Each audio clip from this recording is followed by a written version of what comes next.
Morning, all. So, a little bit of news of the day for today. There may or may not be a live stream today. I'm trying to figure out all the timing for today, and we'll see how today goes. But may have a live stream on the channel today.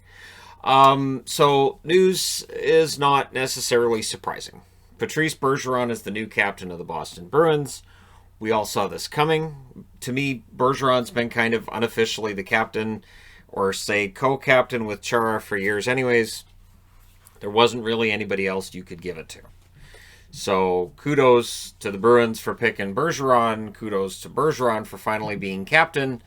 And now I can get a Bruins jersey with Bergeron and captain on it, or get the name and number kit, and my lovely wife will attach it for me.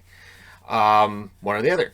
So, yeah, Bergeron is captain, and that's good news. One of my all-time favorite players.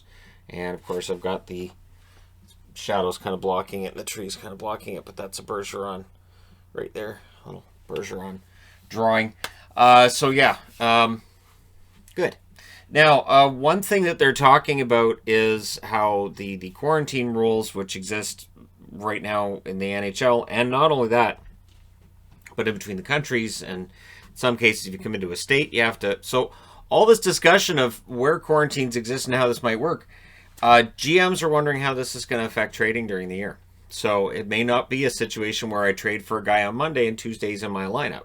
Might be a trade for a guy on Monday and 7 days later he's in my lineup. So we'll see what ends up happening with that, but it may mean less trades during the season and then a ton when the season's done, because of course we have Seattle coming in and teams are going to want to be protected from the expansion draft. So that may happen after the season's done. Or it may be a case where teams that are outside of the playoffs, maybe they make a move, around the trade deadline, aware that they're not going to have anybody in their lineup, that they're not really all that worried about getting the guy in their lineup right away because they know they're out of the playoffs anyways. They're just trying to protect themselves from expansion. So it's going to be an interesting year for trades. And when asked, Bill Daly's not worried about the fact that Ontario hasn't yet announced their approval of home games being played in Toronto and Ottawa. So the NHL the whole way through here has been kind of, carrying some swagger through this with the idea that they're not overly worried. And I would think when you look at San Jose and the fact that San Jose is starting things off in Arizona, that's just one of those things that they do have the backup plan if they need to, but Daly is pretty convinced that they're going to be able to play games in Ontario. So there's no concern there. Romanov. So the whole offseason for Montreal, I've talked about, so Romanov's going to be on the blue line. I think he's probably going to end up in the top four. There have been some saying, hey, you can't give him a top four spot right out of the gate. He's maybe he's going to be good, but no. He's been impressing in training camp. A lot of buzz around him. And out of Vancouver, there's a lot of buzz about Hoglander as well. So the kid does make great moves. Not going to say he doesn't, but I'll be interested to see how he does against other teams. For instance, this Josh Levo jersey, which is half price at the Canucks store, so if you want to grab one, sure, half price, no problem.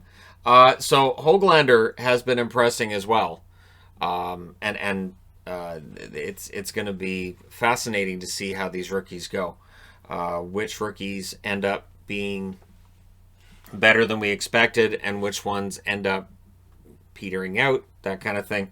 So Hoglander at this point looks like a lock, which if you were Jake Virtanen, may not be great news, because this does mean that Jim Benning watching this from above might look down and say, hey, that Hoglander kid's ready. Looks like he's in the lineup. Virtanen now is completely expendable. So we'll see what happens, but that's where we're at. And of course, with Romanov for Montreal, their blue line depth has needed that boost, and I think Romanov's going to provide that. And then you have Shea Weber there who'll be able to mentor him, and that's a big deal as well. So Montreal enthusiasm is understandable, completely understandable. I also wanted to give sort of a congratulations and a kudos. Way back in the day, there was a program out of Vancouver called Sports Page, which most people should know about, with Don Taylor and Dave Randorf were the two main guys when I loved it. There were others as well that were on there. Shorthouse was on there too, I believe. But, Randorf and Don Taylor, had all the best phrases. But Randorf, he has been hired by Tampa Bay's Fox affiliate.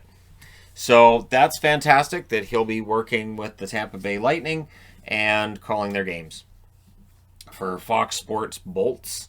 So, yeah, Randorf, kudos. I believe he's out of Vancouver. I believe he's born, at least he was in media in Vancouver. I'm pretty sure he's from around here, so good on him. And Tampa Bay, you're getting a pretty good play-by-play guy. I know I've seen complaints along the way. You're always going to see complaints about play-by-play guys, though.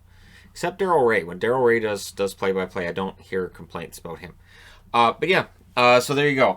And apparently, for New Jersey fans wondering, so what's going on with Jesper Bratt? Apparently not much. Apparently they're still having discussions. They're not close, but here's the thing.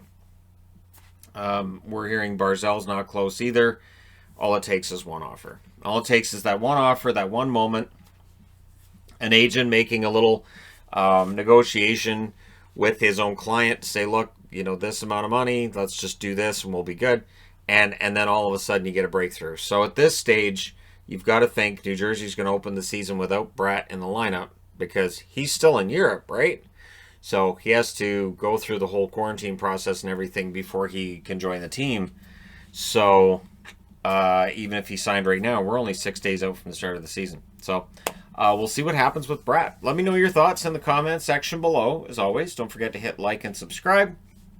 If you're browsing your way through, you just happened upon this video. And hey, thank you guys so much for watching, for all your support. I'll talk to you again soon.